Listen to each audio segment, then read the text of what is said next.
55쪽에 17번부터 보시죠. 의사표시 등의 효력 발생에 관하여 발신주의를 취하는 경우가 아닌 것은, 우리 민법은 이제 도달주의를 취하고 있죠. 그래서 도달이라는 건 뭐였냐면 그 상대방의 지배권 내로 들어가는 것, 그러니까 요지해야 되는 게 아니라 요지 가능한 상태만 되면 도달이죠. 그래서 우리 판례로 본 것 중요한 게 뭐 있었냐면 꼭 자기가 반드시 현실 수령을 해야 되는 것은 아니다라고 했어요. 그래서 동거 가족이 수령해도 내 지배권 내로 들어온 거니까 도달로 인정이 되고, 또 중요한 거 수령 거절이 있었죠. 수령 거절은 도달이 아니에요. 도달이 일단 지배권 내로 들어왔으니까 도달이 되는 거고, 그러면 집에서 일을 도와주시던 가정부가 받았어요. 그러면 도달이 아니에요. 원칙은 도달이죠. 근데 이제 중요한 건 받은 것을 보낸 사람이 바로 회수한 사건이 있었죠. 바로 회수해버렸다 이러면 그건 도달로 볼 수 없다라는 게 판례였고, 그리고 도달에 관한 것은 기본적으로 도달을 주장하는 사람이 입증해야 돼요. 그 입증하는 게 어려우니까 보통 중요한 의사표시는 어떤 방법을 한다고 했냐면 등기나 내용증명이죠. 그러니까 등기나 내용증명 우편은 반송되지 않으면 도달로 인정이 되는데 보통 우편은 그렇게 인정해 줄 수 없다라는 거였죠. 그래서 우리가 도달주의를 취하고 있기 때문에 예외적으로 발신주의를 취하는 건 어쩔 수 없이 좀 암기를 하셔야 되는데, 그게 쭉 나와 있죠. 그 1번에 보면 제한 능력자 상대방에 한 추인 여부 최고에 대한 확답. 발신주의죠. 그러니까 발신주의 5가지 기억해 두셨는데 시험에 제일 많이 나왔던 건 격지자. 격지자 간의 승낙 발신주의고, 그리고 사원총회 소집의 통지가 발신주의예요. 그럼 나머지 3가지는 최고에 대한 확답인데 최고에 대한 확답으로 발신주의를 취하는 게 3개 있었어요. 뭐 있었냐면 제한 능력자, 무권대리인, 채무인수. 특히 제일 중요한 건 무권대리죠. 무권대리 상대방 최고의 확답은 발신주의. 그러면 1번, 2번은 최고 확답인데 1번은 제한 능력자, 2번은 무권대리, 발신주의 맞고요. 3번의 격지자에서 승낙, 발신주의고, 4번은 격지자의 청약, 4번은 도달주의죠. 5번은 사원총회 소집, 발신주의고. 그러니까 항상 조심하시라고 한 게 격지자 간의 의사표시는 원칙적으로 발신주의의 도달주의. 도달주의. 격지자든 대화자든 다 도달주의인데 발신주의를 취하는 건 격지자 중에서 승낙만 발신주의. 항상 조심하시고. 18번 계속 보죠. 55쪽에 18번입니다. 틀린 건데 1번. 표의자는 원칙적으로 의사표시가 상대방에게 도달하기 전에 철회할 수 있다. 그렇죠? 나왔었고 2번. 의사표시 연착의 불이익은 표의자가 부담한다. 그러니까 2번, 3번은 같은 취지예요. 3번에 의사표시가 도달하지 않은 경우에 불이익은 표의자가 부담한다. 그러니까 도달되어야 효력이 발생되기 때문에 부도달이나 연착에 대한 것은 표의자가 주장을 할 수가 없다는 거죠. 표의자가 부담하고. 4번.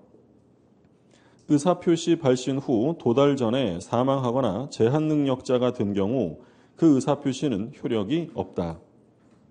자, 이게 굉장히 중요한 내용이죠. 111조 2항인데 우리는 도달주의를 취하기 때문에 표의자가 의사표시를 발송하고, 갑이 을에게 의사표시를 발송을 하고요. 이 표의자가 사망하거나 또는 얘가 제한 능력자가 되었다. 그러면 이 의사표시는 무효예요? 영향을 미치지 않는 거예요. 그렇죠. 도달되면 그냥 유효한 거예요. 그러니까 우리가 얘랑 또 혼동하시면 안 된다고 했던 게 뭐였냐면 갑이 을에게 의사표시를 했는데 이번에는 표의자가 아니라 상대방이 얘가 발송한 다음에 제한 능력자가 됩니다. 제한 능력자. 발송을 하고 상대방이 제한 능력자가 됐어요. 그럼 이 경우에 이 갑은 을에게 효력을 주장할 수 있어요? 없어요? 주장할 수 없죠. 행위 능력이 제한되어 있으면 수령 능력도 인정이 안 된다고 했죠. 그러면 제한 능력자에게 효력을 주장할 수 없는데 언제부터 할 수 있다고 했냐면 제한 능력자의 법정 대리인이 도달 사실을 안 후에는 주장할 수 있다라고 했죠. 그러니까 얘랑 혼동하시면 안 돼요. 그러니까 지금 111조 2항에서는 누가 제한 능력자가 됐다고 돼 있는 거예요? 표의자. 그러니까 의사표시를 한 다음에 이 사람이 사망하거나 제한 능력자가 됐어도 도달되면 그건 유효한 의사표시인 거예요. 근데 이번에는 받는 사람이 행위 능력이 없는 거잖아요. 그러면 이런 사람에게는 효력을 주장할 수 없어요. 물론 제한 능력자가 나는 받았다 이러면서 얘가 주장하는 건 돼야 안 돼요. 그건 상관없어요. 그건 되는데 제한 능력자에게 주장할 수 없는데 언제부터 할 수 있냐면 제한 능력자의 법정 대리인이 안 때부터 하는 거예요. 그럼 법정 대리인이 알게 되면 도달시로 소급하여 주장할 수 있다라고 하면 틀려요. 안 때부터 주장 가능하다라고 했죠. 그 다음에 4번이 틀렸고요. 5번. 표의자가 과실 없이 상대방을 알지 못한 경우 의사표시는 민소법 공시송달 규정에 의해 송달할 수 있다. 그러니까 지금 중요한 말은 뭐예요? 과실 없이. 만약에 알면서도 했다면 공시송달의 효력이 인정되지 않은 거예요. 19번 보죠. 옳은 것을 고릅니다. 기억. 특별한 사정이 없는 한 아파트 경비원이 집배원으로부터 우편물을 수령한 후 이를 아파트 공동 출입구 우편함에 넣어두었다는 사실만으로도 수취인이 그 우편물을 수취하였다고 추단할 수 있다. 틀렸죠. 이건 도달로 인정될 수 없어요. 이건 요지 가능 상태라고 보기 어렵다는 거예요. 분실 가능성도 얼마든지 있으니까. 2번. 의사표시가 기재된 내용증명 우편물이 발송되고 반송되지 않았다면 특별한 사정이 없는 한 그 무렵에 송달되었다고 볼 수 있다. 중요한 말은 뭐예요? 내용증명. 그러니까 내용증명이나 등기우편은 맞는 지문이 되겠고. 디귿. 채권양도의 통지와 같은 준법률행위의 도달은 의사표시와 마찬가지로 사회관념상 채무자가 통지 내용을 알 수 있는 객관적 상태에 놓여졌을 때를 말한다. 그렇죠? 디귿은 뭘 말하는 거냐면 채권양도의 통지면 이건 법적 성질이 뭐예요? 준법률행위, 관념의 통지죠. 우리가 지난주에 첫 주에 뭐 했었냐면 법률행위는 의사표시에 의해 효과가 생기고 준법률행위는 법률 규정에 따라 생겨요. 이 준법률행위의 대표적인 게 이제 의사의 통지와 관념의 통지가 있잖아요. 그럼 이 의사의 통지와 관념의 통지는 법률행위가 아닌데 얘네들은 의사표시에 관한 규정이 유추 적용될 수 있다라고 했죠. 그래서 이 준법률행위는 모두 적용된다 그랬죠. 대리가 적용돼요. 의사표시니까 대리가 적용되고 또 도달주의도 적용되고 그랬었죠. 그렇죠? 예. 제가 여기쯤에 적었던 것 같아요. 지난주에. 그렇죠? 여기쯤에.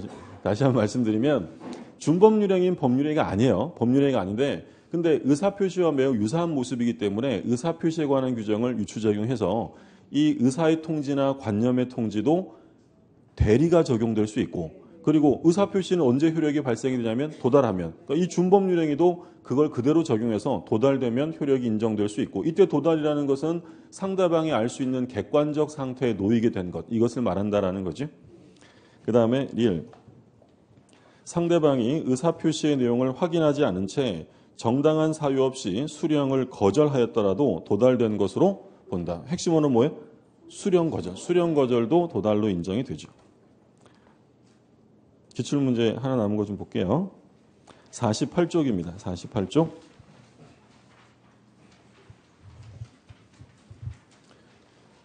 자, 틀린 것인데요. 1번.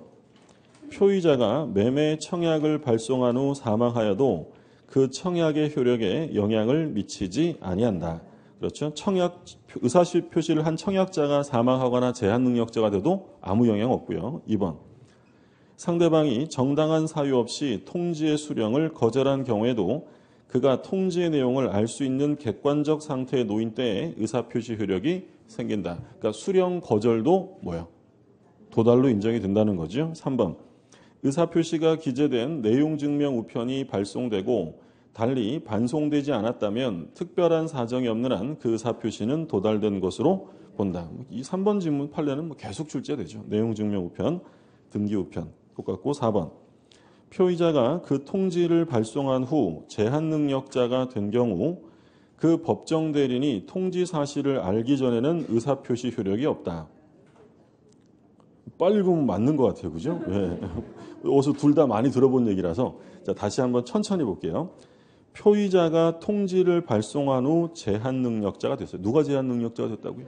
표의자가. 그러면 뒤에 어떤 말이 나와야 돼요? 영향을 미치지 아니한다라고 해야죠. 근데 뒤에 뜬금없이 법정 대리인이 알기 전에는 효력이 없다는 말이죠. 뒷부분은 지금 누가 제한 능력자를 말하는 거예요. 상대방. 그러니까 얘랑 섞어놓은 거잖아요. 앞에는 표의자가 의사표시를 발송하고 제한 능력자가 됐다. 이렇게 돼 있는데 근데 뒷부분은 갑자기 상대방이 제한 능력자인 경우를 써놨어요. 당연히 틀린 지문이에요. 그래서 옳은 지문을 하려면 뒷부분이 영향이 없다라고 하든지 앞부분을 고치려면 상대방이 제한 능력자인 경우라고 표현해야 맞는 거죠. 무슨 말씀인지 이해되셨죠? 예, 5번.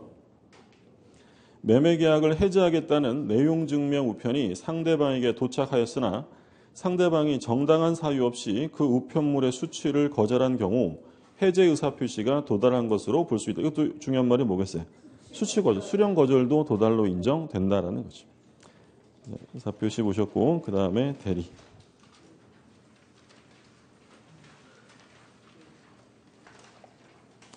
자, 62쪽부터 대리가 나오죠.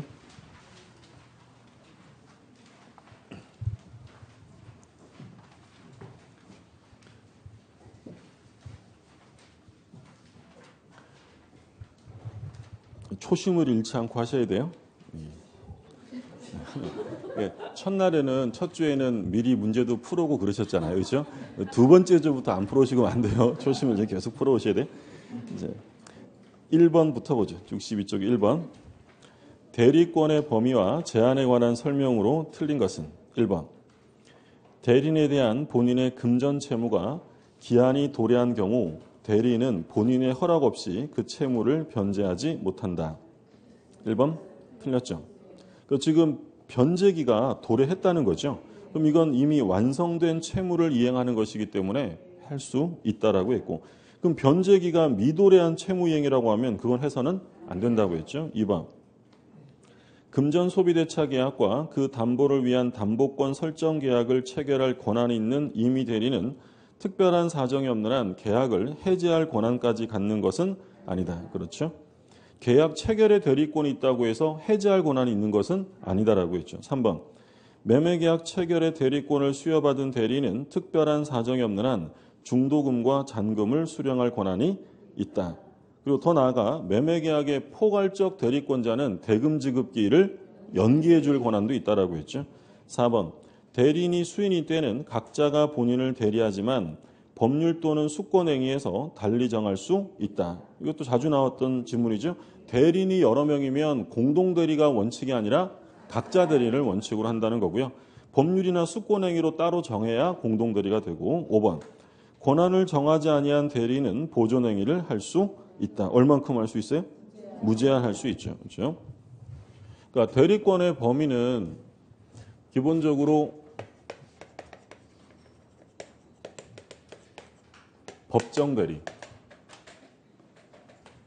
법정 대리는 뭘로 정하냐면 법률. 그러니까 얘는 뭐 볼 것도 없어요. 문제될 거 없고. 그러니까 이제 임의 대리죠. 임의 대리는 대리권의 범위를 뭘로 정하냐면 수권행위로 정해요. 그래서 이제 이 임의 대리의 경우에는 수권행위를 해석해서 대리권의 범위를 정하게 됩니다. 그래서 시험에 잘 나왔던 게 지금 나온 것처럼 예를 들어서 매매계약에 대리권이 있다라고 하면 대금 수령할 권한이 있다라고 있고요. 중도금, 잔금 수령할 권한이 있고, 그리고 포괄적 매매계약에 대리권이 있으면 대금 지급기를 뭐 할 수도 있어요? 연기해 줄 수도 있고, 그리고 또 자주 나왔던 게 지문에 나온 것처럼 계약 체결의 대리권이 수여되었다면 체결된 계약을 해지할 권한이 있어요, 없어요? 그건 없죠. 그래서 계약 체결의 대리권이 수여되었다면 계약이 체결되면 그 대리권은 바로 소멸되는 거야. 그럼 해지하려면 별도로 또 뭘 받아야 돼? 수권이 따로 있어야 한다라고 했죠. 그런 얘기고, 그리고 채권 추심, 대여금 좀 받아와 채권 추심의 대리권을 줬더니 가서 면제해 줄 수 있느냐? 그런 권한은 없어요. 이게 이제 수권행위 해석을 통해서 결정되는 거고, 특히 앞에 세 개는 시험에 계속 출제가 됐던 거고요. 그래서 이 수권행위를 통해서 하면 되는데 문제는 수권행위에서 대리권의 범위를 정함이 없다. 정하지 않았다는 거야. 그럼 정하지 않았으면 어떻게 할 거냐? 정하지 않았으면 이제 118조가 적용되는 거야. 그러니까 이 118조는 대리권의 범위가 정해져 있지 않을 때를 대비한 거야. 그래서 보존행위, 그리고 이용 계량 행위, 그리고 법에는 안 정해져 있지만 처분 행위가 가능한가 이런 거 나오잖아요. 그러니까 보존 행위는 얼만큼 할 수 있어요? 무제한. 그러니까 여기서 이제 보존 행위라는 것은 현상을 유지하는 행위예요. 현상 유지. 그래서 뭐 본인 가옥의 수선, 가옥을 수선한다든지 미등기 부동산을 등기하는 것, 또는 뭐 채권 소멸시효를 중단시키는 것, 이런 것들이 다 보존 행위, 유지하는 거고 무제한 가능해요. 근데 이용 계량은 무제한은 안 되죠. 이건 성질이 변하지 않는 범위 내에서만 가능합니다. 만약에 성질이 변하게 되면 그건 무권 대리의 문제가 발생이 된다라고 했죠. 그래서 뭐 대표적으로 성질이 변하는 것으로 본 거 뭐 있었어요? 예금을 주식으로 바꾼다, 사채로 바꾼다, 이런 것들은 성질이 변하니까 무권 대리가 되고 해서는 안 되는 거고요. 그리고 권한의 범위가 정해져 있지 않은 자가 처분 행위를 할 수 있느냐? 처분 행위 할 수 없다라고 했죠. 뭐 부동산 매각 행위, 저당 설정 행위 이런 거 할 수 없는 거예요. 근데 요 용어로 좀 조심하실 점은 부패하기 쉬운 물건, 부패하기 쉬운 물건의 처분, 매각 이런 거 나오잖아요. 그러면 이 부패하기 쉬운 물건의 매각 처분 행위는 실제로 처분 행위가 아니라 뭐로 본다고 했어요? 이건 보존 행위죠. 유지시켜 주는 거니까, 재산 유지니까 이런 것들은 할 수 있다라고 했어요. 자, 근데 이 대리권은 무제한 인정이 되는 것이 아니라 대리권은 본인을 위해서 제한할 수밖에 없어요. 그럼 대리권이 제한된다. 우리 민법이 정하는 대리권 제한은 두 가지인데, 첫 번째는 자기계약, 쌍방대리를 금지하죠. 그리고 두 번째는 공동대리가 있어요. 그러면 자기계약 쌍방대리는 금지가 되는데 예외적으로 허용되는 경우가 있었죠. 허용되는 경우가 두 가지가 규정되어 있는데, 일단 첫 번째 본인의 허락, 승낙이 있으면 자기계약 쌍방대리가 허용되고, 두 번째는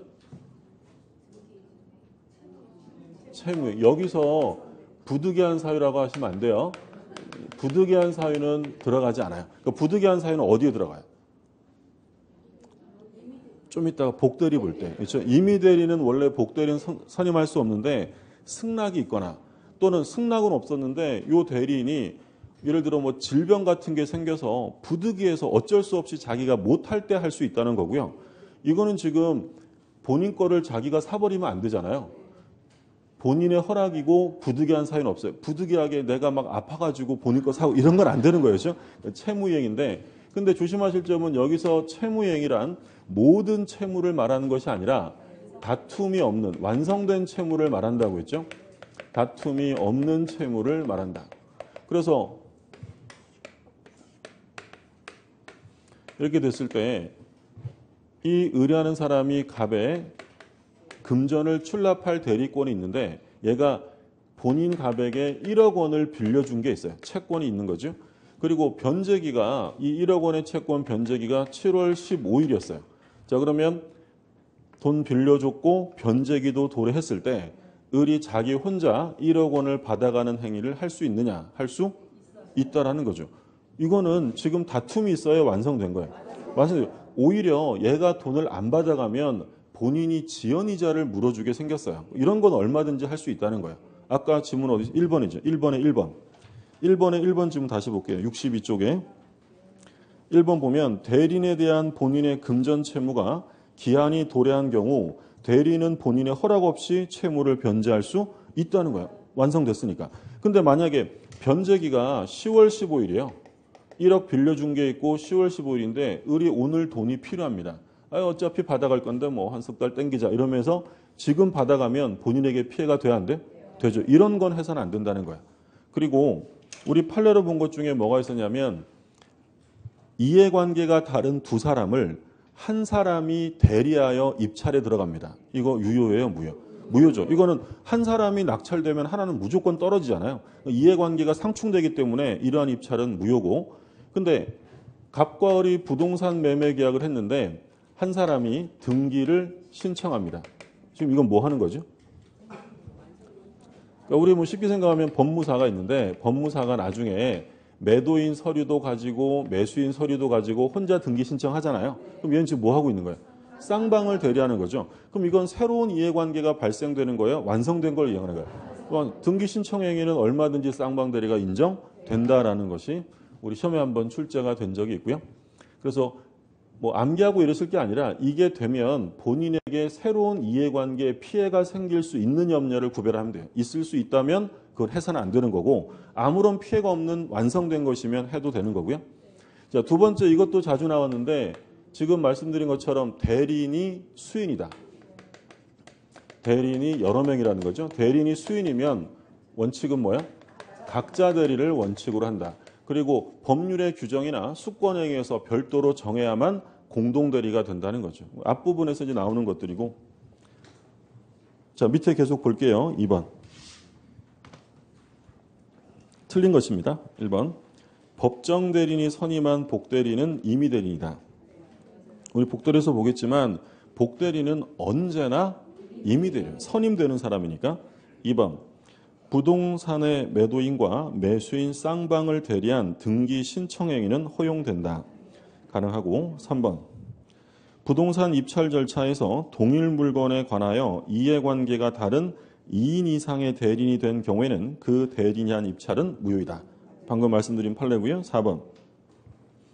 매매 위임장을 제시하고 자기 이름으로 매매 계약을 체결하는 자는 특별한 사정이 없는 한 본인을 대리하여 매매 행위를 하는 것으로 보아야 한다. 그러니까 여기서 중요한 말은 뭐예요? 위임장 제시예요. 그렇죠? 그러니까 현명의 방식에 제한이 없기 때문에 위임장을 제시했다면 이것도 타인물의 매매가 아니라 대리행위로 인정될 수 있다라는 판례고요. 5번. 매매계약의 체결과 이행에 관하여 포괄적으로 대리권을 수여받은 대리인은 중도금이나 잔금을 수령할 권한은 있지만 특별한 사정이 없는 한 상대방에 대하여 약정된 매매대금 지급기일을 연기해 줄 권한은 없다. 틀렸죠? 여기서 근데 하나 기억해 두실 점은 첫째 줄 가운데 뭐라고 되어 있어요? 포괄적. 포괄적에 동그라미 해두세요. 그러니까 대금 지급기일 연기라는 말이 나오려면 포괄적 권한 수여, 포괄적이란 말 들어가야 돼요. 작년에 간평시험에서 치사하게 포괄적이란 말 빼고 대금 지급기일을 연기할 권한이 있다 틀리긴 했어요. 그러니까 포괄적이란 말이 들어가. 그러니까 포괄적이란 말이 없어도 대금 수령 권한은 있는 거야. 그렇죠? 매매계약 대리. 근데 포괄적이란 말이 들어가면 연기할 권한도 있다. 이게 받으시고. 자, 오른쪽에 3번 보시죠. 틀린 것입니다. 1번. 대리 행위가 강행법규에 위반하여 무효가 된 경우에는 표현 대리가 적용되지 아니한다. 3번. 맞죠? 예. 표현 대리가 성립하려면 그 표현 대리인의 법률 행위는 반드시 유효해야 돼. 반드시 유효해. 무효면 안 된다고 했고. 2번. 본인의 허락이 없는 자기 계약이라도 자, 그럼 본인의 허락 없이 자기 계약하면 무권 대리죠. 그럼 본인이 추인하면 유효한 대리로 될 수 있고요. 3번. 상대방 없는 단독 행위 무권 대리는 본인의 추인 여부와 관계없이 확정적으로 유효하다. 말도 안 되는 얘기잖아요. 그럼 뭐라고 해야 맞을까요? 상대방 없는 단독 행위의 무권 대리는 본인 추인 여부와 관계없이 확정적으로 무효이다라고 해야 맞죠. 상대방 없는 단독 행위의 무권 대리는 언제나 무효라고 했었죠. 기억나시죠? 우리 그때 어떤 예를 들었냐면 제가 대리권이 없는데 아버지를 대리하여 아버지 토지를 출연하여 장학재단법인을 설립한다라고 했어요. 그럼 재단법인 설립이라는 건 상대방 없는 행위죠. 근데 대리권 없는 애가 그걸 했다면 그 행위는 유효해요? 무효해요? 무효해요. 근데 아버지가 뒤늦게 그 사실을 알고 야 잘했어. 어차피 만들 거였어 라고 추인을 합니다. 그럼 유효해요? 무효해요?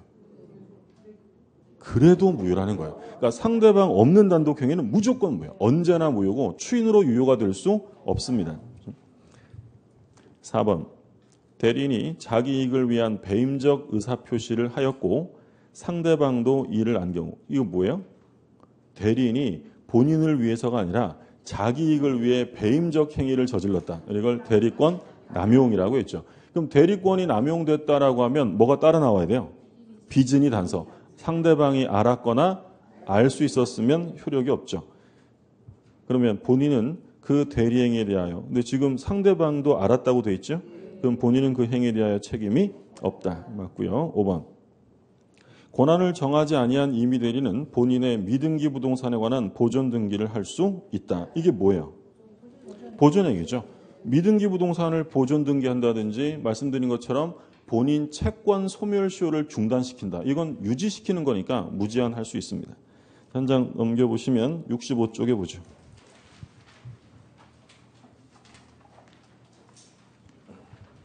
대리에서 옳지 않은 것입니다. 1번. 불법행위에 대해서는 대리가 허용되지 않는다.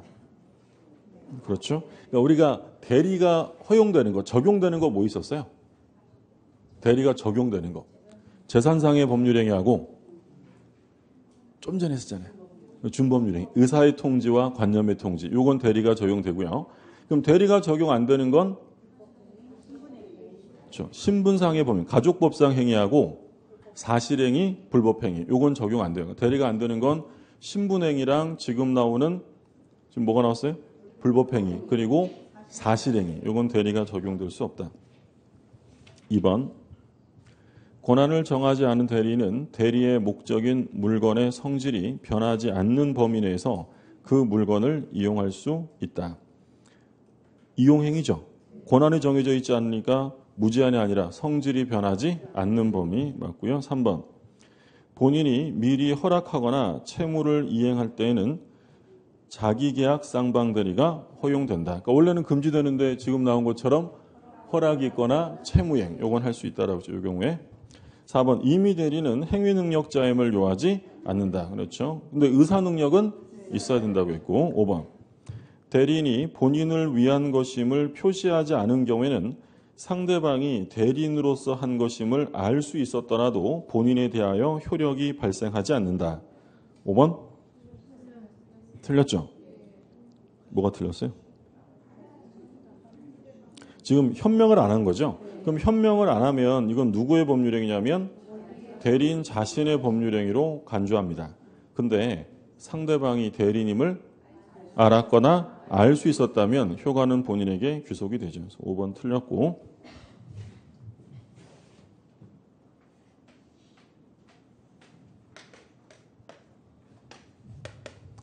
갑이 본인, 을이 대리인이고 병이 상대방.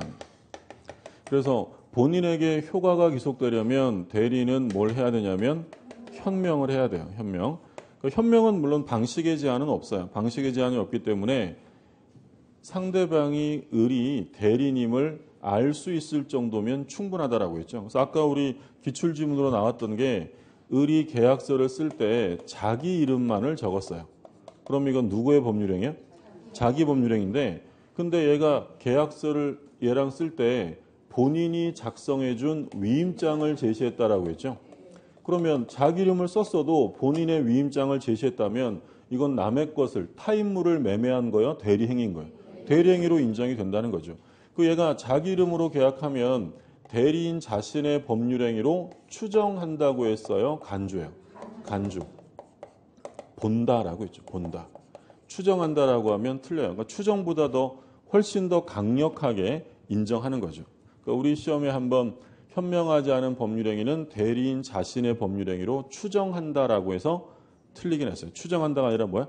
간주. 본다. 그러니까 이게 훨씬 더 강한 거. 추정되는 건 상대방이 반대 사실만 제시하면 깨뜨릴 수 있는데 간주되는 것은 소송을 제기해야만 깰 수 있어요. 훨씬 더 강한 것이고 그러니까 현명을 안 한 다음에 을이 현명 안 하고 한 이 계약은 나의 착오였으니까 취소할래. 이게 돼 안 돼? 안 돼요. 착오 취소를 인정해 줄 수 없다라는 게 통설이고요.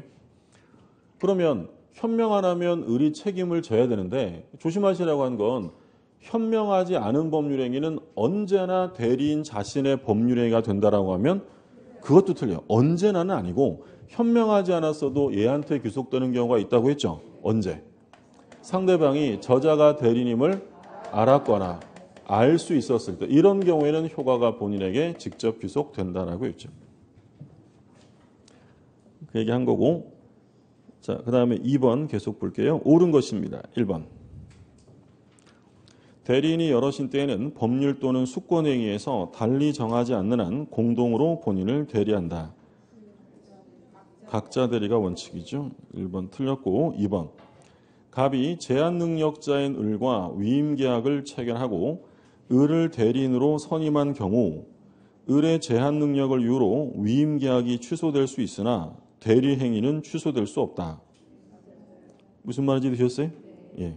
3번 갑이 을에게 금전 소비 대차 및 이것을 위해 담보권 설정 계약을 체결할 대리권을 수여한 경우 원칙적으로 을은 위 계약을 해지할 권한도 있다.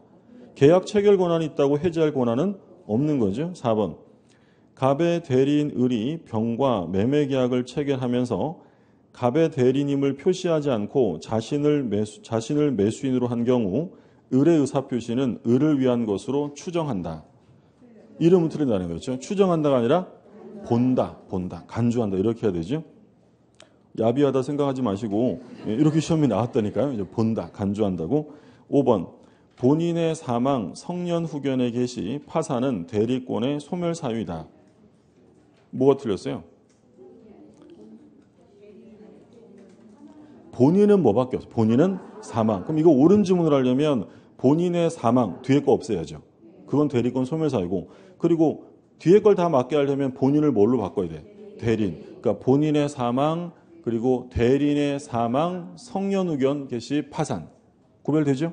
예. 근데 지금 본인은 성년 후견 개시, 파산 이게 들어가면 안 된다는 거예요. 본인은 사망만 있는 거고 사망, 성년 후견 개시, 파산이 다 들어가려면 본인이 아니라 대리인으로 바뀌어야 한다는 거죠.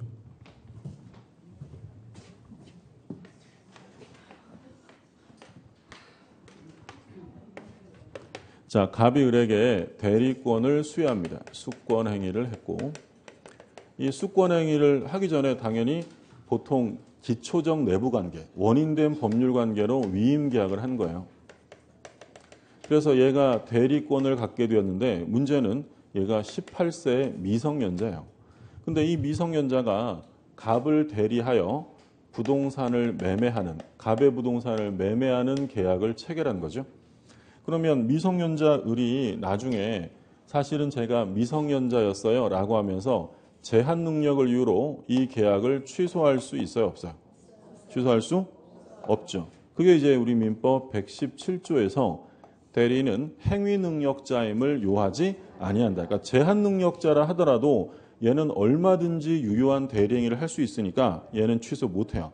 그러면 본인이 자기 대리인이 미성년자였음을 이유로 취소할 수 있어요, 없어요? 절대 안 된다고 했죠.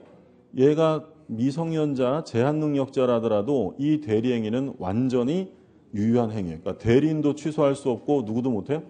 본인. 여기 지난번 시험에 여기 한번 나왔어요. 본인이 취소할 수 있느냐? 할 수 없죠. 우리 그런 얘기 했잖아요. 만약에 본인이 취소할 수 있다 그러면 저는 대리인 필요하면 무조건 미성년자 쓴다 그랬죠. 써서 잘하면 잘했어요. 여기 만난 거 사주고 못하면 취소하고 내 마음대로 할 수 있잖아요. 말이 안 되죠. 무조건 취소 안 돼요. 오해하시면 안 되는 건 뭐였냐면 이 미성년의 을이 갑의 대리인인데 할아버지가 증여해 주신 자기 아파트가 하나 있었어요. 근데 이 미성년자가 이 아파트를 A에게 팝니다. 갑의 대리인 을이 자기 소유 아파트를 A에게 팔았다. 요 매매 계약 취소할 수 있어요, 없어요? 있죠.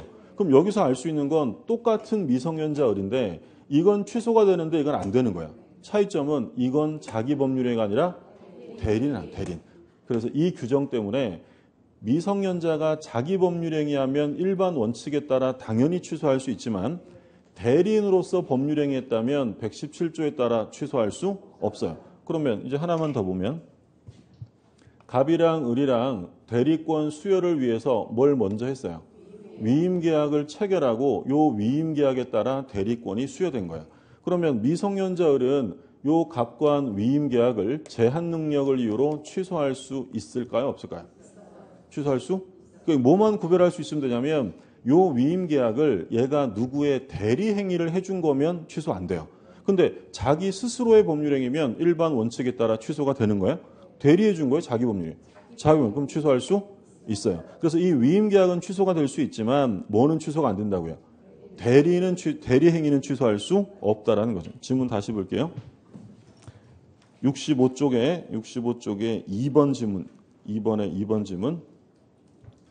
갑이 제한 능력자인 을과 위임계약을 체결하고 을을 대리인으로 선임한 경우 을의 제한 능력을 이유로 위임 계약은 취소할 수 있어 없어요? 있죠. 취소될 수 있는데 대리행위 한 건 취소될 수 없다라는 거죠. 그 얘기예요. 2번. 자, 다음 페이지.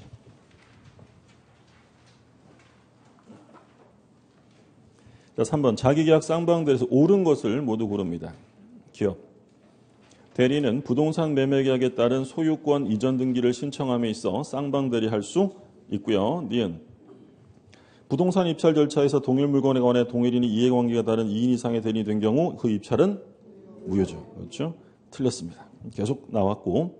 디귿. 대리인이 계약을 체결함에 있어서 본인이 미리 자기 계약을 허락한 경우에는 그 계약은 유효하다. 그렇죠? 허락이 있거나 채무이행할 수 있고. 그 다음에 리을. 친권자가 본인의 지위와 법정 대리인으로서의 지위에서 자기 부동산을 미성년인 자에게 증여하는 자기 계약은 무효이다.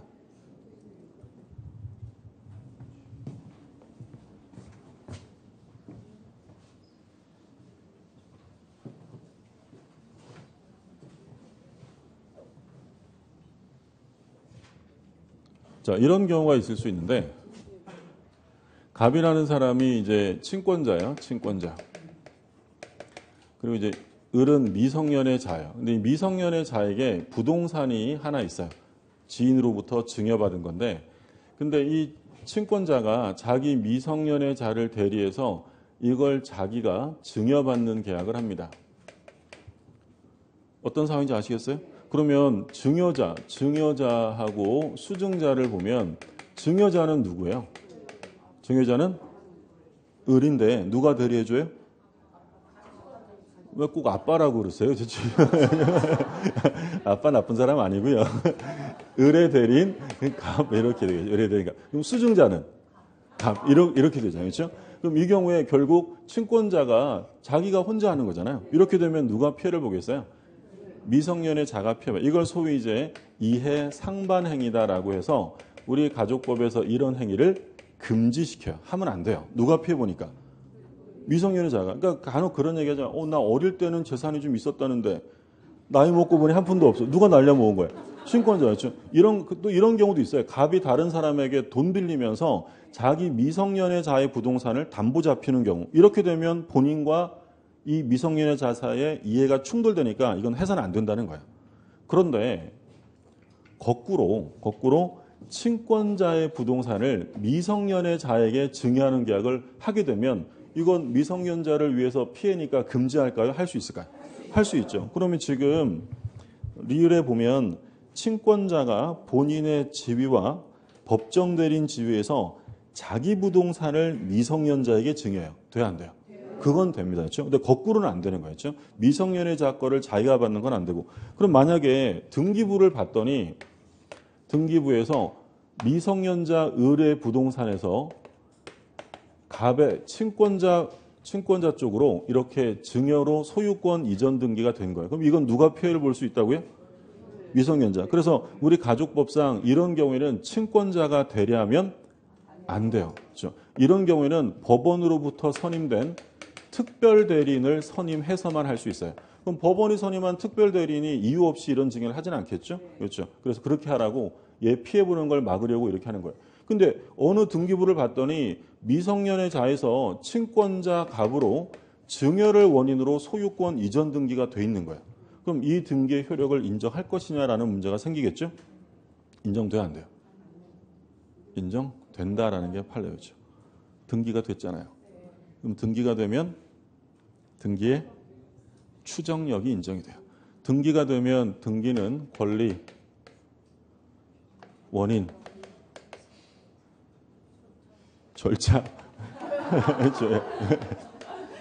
표시는 추정 안 되고, 그렇죠. 그러면 이게 절차에 관한 문제예요. 그래서 지금 이해 상반행위가 이전 등기가 돼 있으면 이건 법원에 의한 특별 대리인 선임에 의한 적법한 절차를 밟았다는 사실이 추정되는 거예요. 우리 맨날 본 게 토지거래 허가구역에서 매매를 원인으로 이전 등기가 돼 있으면 뭘 받았다고요? 허가를 받았다는 적법 절차가 추정되잖아요. 똑같아요. 이 경우에도 적법 절차 추정이 인정되기 때문에 이건 인정한다라는 게 판례. 이건 등기 추정력이랑 관련돼서 문제가 될 수 있겠고요. 이 드셨죠? 예. 그 다음에 4번. 갑의 대리인 을이 대리 행위로서 병으로부터 토지를 매도하는 계약을 체결하였다. 옳은 것입니다. 1번. 별도의 수권이 없는 한 을은 병으로부터 대금을 수령할 권한이 없다. 자, 매매 계약에 대리권이 있으니까 대금 수령 권한이 있죠. 그리고 2번. 대리 행위의 효력이 의사의 흠결로 영향을 받을 경우 그 사실의 유무는 갑을 표준으로 하여 결정한다. 자, 대리인을 통한 법률 행위에서 문제가 생기면 누가 기준이 돼요? 대리인. 그 다음에 3번. 을이 제한 능력자였다면 병과 체결한 계약의 효력은 갑에게 생기지 않는다. 틀려줘. 제한 능력자라도 상관없다라고 했죠. 그 다음에 4번. 을이 갑을 위한 것임을 표시하지 않았다면 그 계약은 을을 위한 것으로 보는 것이 원칙이다. 그렇죠. 대리인 자신을 위한 것으로 봅니다. 정답 4번이고요. 5번. 을이 계약을 체결하기 전에 이미 파산한 경우에는 병이 선의무과실이라도 갑에게 그 계약의 효력을 주장할 수 없다. 자, 5번은 무슨 얘기하는 걸까요? 을이 대리인이 계약 체결하기 전에 이미 파산한 상태예요. 그럼 얘는 대리권이 있어요, 없어요? 대리권이 소멸됐죠? 근데 상대방 병은 어떻대요? 선의무과실이에요. 그럼 뭐죠, 이건? 표현대리죠. 대리권 소멸 후의 표현대리. 예전엔 대리권이 있었는데 행위 시에는 대리권이 소멸되었고 상대방은 어떻다고요? 선의무과실이면 129조의 표현대리가 성립하니까 본인에게 책임을 물을 수 있다라고 해야죠. 5번은 이제 표현대리 얘기고요. 자, 5번. 옳은 것입니다. 1번. 대리인은 본인의 허락을 얻어 본인을 위하여 자기와 법률행위 할 수 있다. 그렇죠. 1번 정답. 2번. 공법상의 대리권은 권한을 넘은 표현대리의 기본 대리권이 될 수 있죠. 등기 신청권 같은 거. 좀 이따가 표현대리에서는 구체적으로 보고요. 3번. 복대리인은 대리인이 선임한 자로서 본인의 대리인이 아니다. 본인의 대리인이죠. 대리인의 대리인이 아닌 거고. 4번. 대리인의 법률행위 효과는 본인에게 귀속되므로 의사표시 하자 유무는 본인을 기준으로 판단한다. 대리인 기준이고요. 그리고 5번에 대리인은 행위능력자임을 요하지 않죠.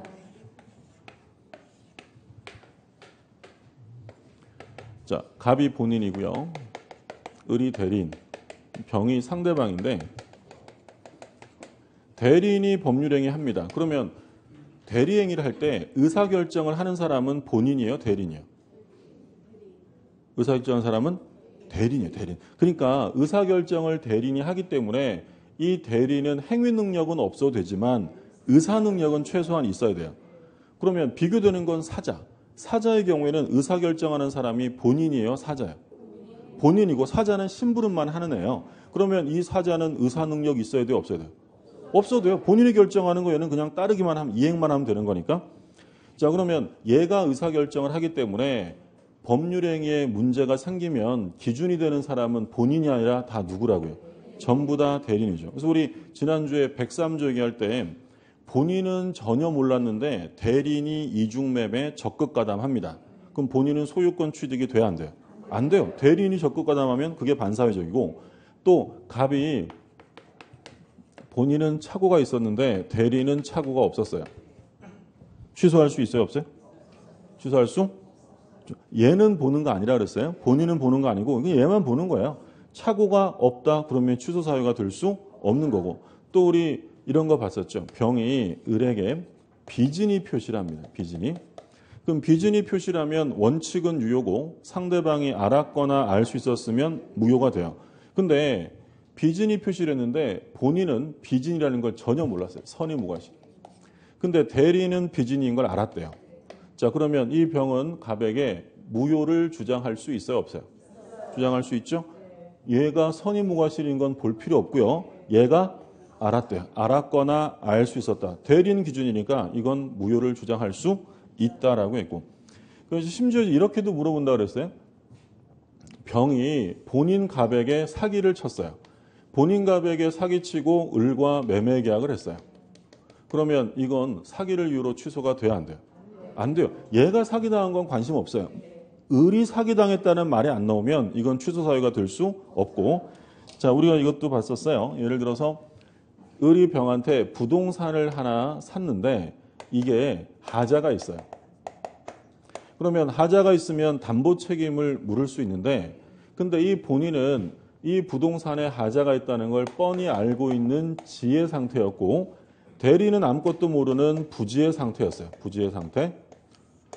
그러면 본인은 하자가 있는 걸 알았는데 대리는 몰랐다. 담보 책임 물을 수 있어요, 없어요?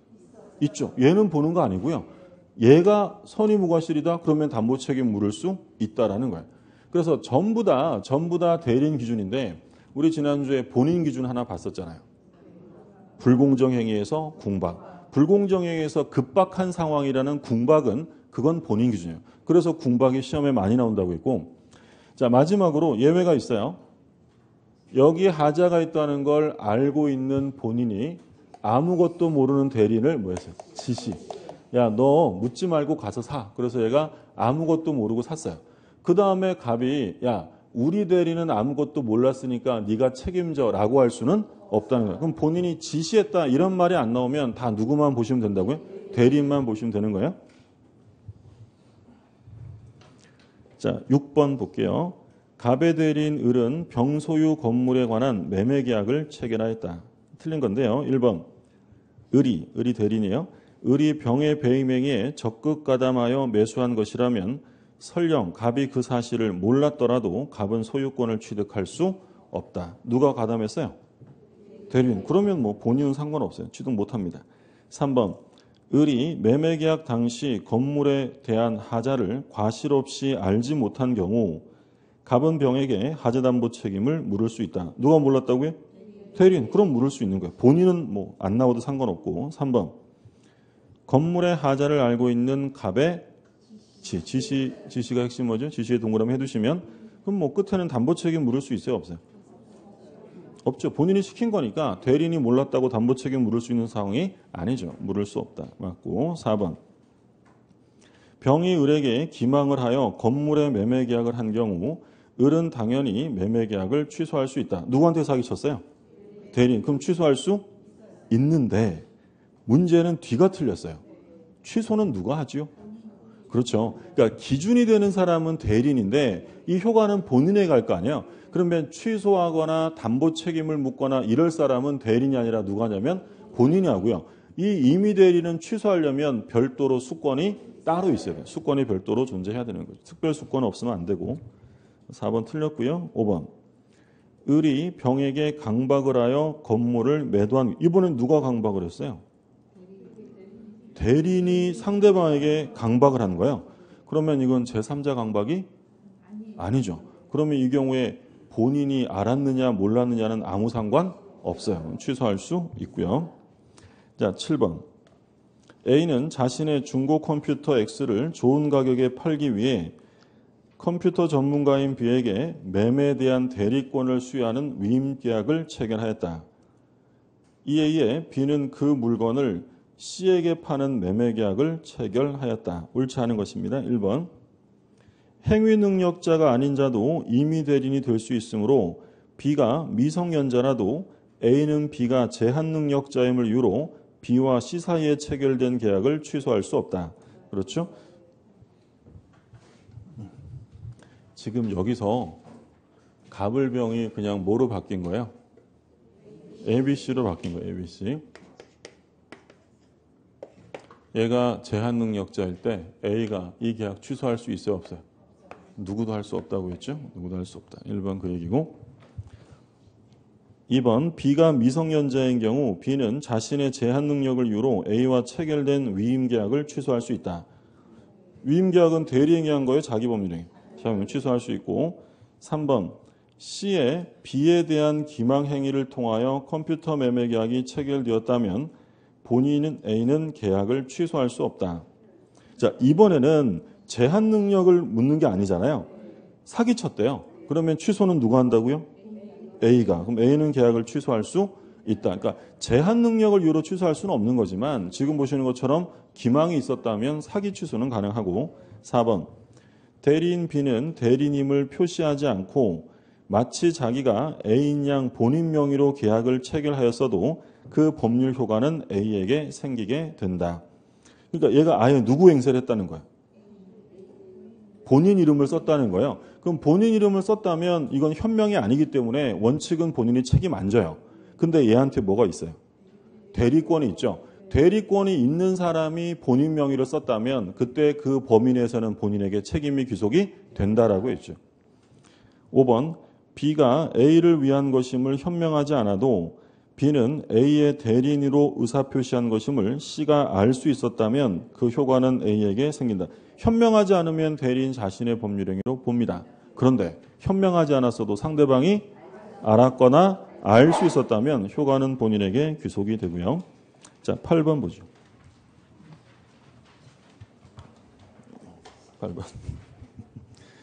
8번 봐야 돼요. 아까도 이제 좀 더 하려고 그랬는데 막 주문을 거시더라고요. 쉬어. 막 쉬어. 8번 볼게요.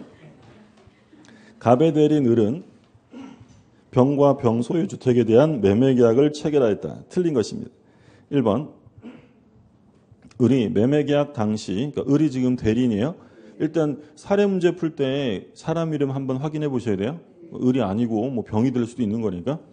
을이 매매 계약 당시 주택상의 하자를 과실 없이 알지 못한 경우에는 갑은 병에 대해 하자담보 책임을 물을 수 있다. 대리인이 선의무과실이죠. 그럼 본인은 상관없어요. 대리인이 선의무과실이면 담보 책임 물을 수 있고요. 2번 병이 갑을 사기강박하여 의사표시하게 한 경우 갑은 병의 사기강박을 이유로 을의 대리행위를 취소할 수 있다. 이게 안 된다는 거죠. 사기를 갑에게 쳤지 을에게 친 게 아니잖아요. 그럼 이런 경우에는 사기 취소를 주장할 수가 없다라는 거고. 3번 병의 비진이 표시를 을이 알았다면 병은 비록 갑이 이러한 사실을 알지 못했다 하더라도 자신의 의사표시의 무효를 주장할 수 있다. 자, 지금 누가 기준이라고 했냐면 대리인. 그럼 본인이 몰랐다는 건 상관없고요. 대리인이 알았대요. 그러면 주장할 수 있고. 4번 주택의 하자를 알고 있는 갑의 뭐예요?